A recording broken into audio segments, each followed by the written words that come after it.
SSC 27 এবং 28 তোমাদেরকে একটা কথা বলি, সেটা হচ্ছে তোমরা সবাই জানো সম্ভাবনা থেকে তোমাদের বোর্ড পরীক্ষাতে, নট অনলি বোর্ড পরীক্ষা, তোমাদের pre test, test, even finally হচ্ছে আমাদের বোর্ড পরীক্ষাতে একটা সৃজনশীল মাস্ট আসবে।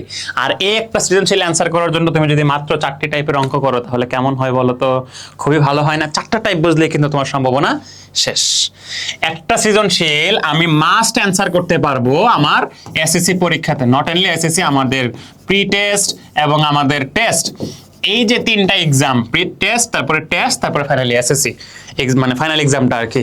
সো এই 3টা এক্সামে যদি আমি একটা সৃজনশীল নিশ্চিতভাবে 10 মার্ক কমন ফেলতে চাই তাহলে আমার মাত্র 4টা টাইপের অঙ্ক করা লাগবে। দেখো ভাবতেই কত ভালো লাগে, তাই না? এটা কিন্তু একমাত্র ক্লাস ভ্যালি করে থাকে, টাইপ ভিত্তিকভাবে সাজিয়ে সাজিয়ে প্রত্যেকটা জিনিসকে, প্রত্যেকটা অধ্যায়কে আমরা ইজি করে দিই স্টুডেন্টদের কাছে। আমরা বেসিক এত স্ট্রং করি, করার পরে অধ্যায়ের সবগুলো অঙ্ক করি, অধ্যায় অনুশীলনের যতগুলো অঙ্ক আছে এগুলো করাই দেই, উদাহরণগুলো করাই, যতগুলো বোর্ড কোয়েশ্চেনের সব প্র্যাকটিস করাই, করানোর পরে তাকে একটা ফাইনালি এরকম একটা কি করে দিই, একটা ধরো যে একটা রিভিউ করে দিই চ্যাপ্টারটাকে, যে দেখো তুমি যদি এইভাবে জিনিসটা মনে রাখো ইজি হবে তোমার কাছে চ্যাপ্টারটাকে মনে রাখা। যে চ্যাপ্টারটাতে কি কি জানো আছে, এই জিনিস আছে, আচ্ছা এই জিনিসগুলো শেষ করলে আমার হচ্ছে যে অধ্যায়টা শেষ হয়ে যাচ্ছে, বা একটা সৃজনশীল আমি কমন ফর্মের মতো একটা সিচুয়েশন আমার মধ্যে তৈরি হয়েছে। এটা কিন্তু আমরা পেড কোর্সে হরহামেশাই করে থাকি, মানে রেগুলারই করে থাকি, এবং প্রত্যেকটা সাবজেক্টে কিন্তু এটা হয়ে থাকে। যারা আমাদের 27,000 পেড কোর্সে আছে তারা কিন্তু ব্যাপারটা খুব ভালো মতোই জানে। সো চলো একটু দেখি যে 4টা টাইপের অঙ্ক করলেই সম্ভাবনা শেষ, এই 4টা টাইপের অঙ্কগুলোকে আমরা আমাদের 14তম অধ্যায়ের সম্ভাবনা অধ্যায়ের কোন অঙ্কগুলো দিয়ে আসলে রিপ্রেজেন্ট করার চেষ্টা করছি। দেখো আমরা ক্লাস বেলের টিচাররা বারবারই বলি, বা ক্লাস বেল সবসময় বলে যে আমরা 4টা অঙ্ক মানে 4টা টাইপ বলি, আমরা 20টা এমসিকিউ মানে 20টা টাইপের এমসিকিউ বলি, আমরা 10টা এসকিউ মানে 10টা টাইপের এসকিউ কে বলি। এমন না যে আমি বলি তোমাকে এই 20টা এমসিকিউ করো, 20টা থেকে তুমি 10টা কমন পেয়ে যাবা, মানে আমার 20টা যেটা এটার থেকে হুবহু তুমি 10টা কমন পেয়ে যাবে। ব্যাপারটা এমন না রে ভাই, ব্যাপারটা খুবই সিম্পল। ব্যাপারটা হচ্ছে যে আমি যেগুলো করাচ্ছি এগুলো হচ্ছে টাইপকে রিপ্রেজেন্ট করে এরকম ম্যাথ। তুমি যদি এই ম্যাথের সাহায্যে একটা টাইপকে বুঝো, এই টাইপের 100 অঙ্ক কিন্তু তুমি করতে পারবা। তাহলে 4টা টাইপ যদি তুমি বুঝো, 4টা টাইপের যদি তুমি এরকম 50টা করে অঙ্ক প্র্যাকটিস করো, 4×50 200টা অঙ্ক তোমার কমপ্লিট হয়ে যাচ্ছে এখানে। তাহলে আমি কি তোমাকে 200টা অঙ্ক করাবো, না 4টা টাইপের বেসিকটা তোমাকে আমি ধরাই দিব? কোনটা বেটার হবে তোমার কাছে বলো তো একটু? অবশ্যই বেসিকটা ধরাই দেওয়া, কারণ আমি 4টা টাইপ তোমাকে না বোঝাই, 4টা টাইপের বেসিক তোমার না বোঝাইয়া আমি তোমার কি করলাম, 4টা টাইপের 200 অঙ্ক করাই দিলাম। 201তম অঙ্ক চলে আসছে পরীক্ষাতে, তুমি বললো যে ভাই পরীক্ষাতে তোমার কমন পড়ে নাই, পরীক্ষাতে তোমার খারাপ হয়ে যাবে, তারপরে দোষটা কার? দোষটা হবে টিচারদের। তোমরা তো আসলে এইভাবে অভ্যস্ত হয়ে গেছো, তোমাদেরকে বলা হয় যে এডি করো, এডি কমন চলে আসবে, না আসলে এই ভালো না, এই না সেই না, ট্রাস্ট উঠে যায় তোমাদের। আসলে কে বলে যে এইভাবে, মানে ধরো যে কোন, মানে কে বলতে পারবে যে আমি যে কোশ্চেনটা বললাম এইটা এইভাবে চলে আসবে?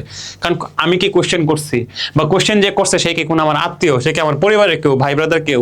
কিছুই তো না। তাহলে আমি যেভাবে বললাম সে এই সংখ্যাটা দিয়া, এই নাম্বারটা দিয়া, এই শব্দটা দিয়া, এর নাম দিয়া এই কোশ্চেনটা যে করবে, এটা কিসের গ্যারান্টি? তার মানে তো অন্য কিছু আসতে পারে, এর জায়গাতে সে বি দিতে পারে, বির জায়গাতে সে কিউ দিতে পারে, কিউর জায়গাতে সে পি দিতে পারে, যে কোনো কিছু। তাহলে আমার বুঝতে হবে মূলত টাইপটাকে। দেখো এখানে পৃষ্ঠা নাম্বার 309 এর যে কাজ আছে, এই কাজটাকে আমি একটা টাইপের অঙ্ক হিসেবে বিবেচনা করেছি। অর্থাৎ এই কাজ করলে তুমি এই রিলেটেড যত রকম প্রবলেম আছে এগুলো সলভ করার ক্যাপাবিলিটি অর্জন করতে হবে তোমাকে। তারপর হচ্ছে দেখো উদাহরণ 7, 8, অনুশীলনের 14, 15 এবং 16 সবগুলো কিন্তু একই রকম অঙ্ক, হয়তো বা ছোট ছোট কিছু ডিফারেন্স আছে। সো এগুলোকে আমি আরেকটা টাইপ হিসেবে বিবেচনা করেছি। তারপর দেখো অনুশীলনের 14, 17 গ, অনুশীলনের 14, 18 গ, এগুলোকে আমি আলাদা 2টা টাইপ বিবেচনা করেছি। যদি তুমি 1 নম্বরে যে 1 নম্বরটা পারো, 309 নাম্বার পৃষ্ঠার কাজ পারো, তুমি দেখো কতগুলো পারবা। উদাহরণ 1 পারবা, 2 পারবা, 3 পারবা, 4 পারবা, 5 পারবা, অনুশীলনে 14, 7, 8, 9, 10, 11, 12 সবগুলো কিন্তু তুমি পারবা।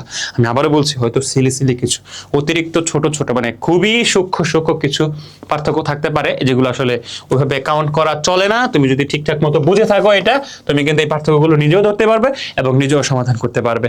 ঠিক আছে? তুমি যদি উদাহরণ 2 পারো, মানে উদাহরণ 7, 8 করো, অনুশীলনের 15, 16 করো, তুমি কিন্তু উদাহরণ 9ও পারবে। সো এই 4টা টাইপ যদি তুমি করতে পারো, তোমার কিন্তু সম্ভাবনা তার কিছু বাকি আছে। কোনো বোর্ডে সম্ভাবনা থেকে কোশ্চেন আসবে, আর এইগুলা করার পরে বুঝার পরে বাকি থাকবে সম্ভাবনার কোনো কিছু, এমন আসলে হবে না ইনশাল্লাহ, এটা বলতে পারি। তবে আবারও বলতেছি, তুমি যদি অঙ্কগুলো মুখস্থ করে ফেলো আর মনে করো আমার এবার নিশ্চিত কমন পড়বে, তুমি কিন্তু বোকামি করছো। আমি কিন্তু বারবার বলছি এখানে সবগুলো টাইপকে মিন করা হচ্ছে। তো সবার পরীক্ষা ভালো হোক, সুন্দর হোক, সবার পড়াশোনা প্রস্তুতি গুছানো হোক সেই প্রত্যাশা ব্যক্ত করছি। যদি তুমি ফিল করো তুমি নিজে নিজে পারছো না, তাহলে তো আমরা আছি, ক্লাসবেল আছে, ক্লাসবেলের পেইড কোর্স তো আছেই তোমার জন্য, তুমি চাইলে সহজেই অ্যাকসেপ্ট করতে পারো সেটা। সবার জন্য শুভকামনা জানিয়ে শেষ করছি। আল্লাহ হাফেজ।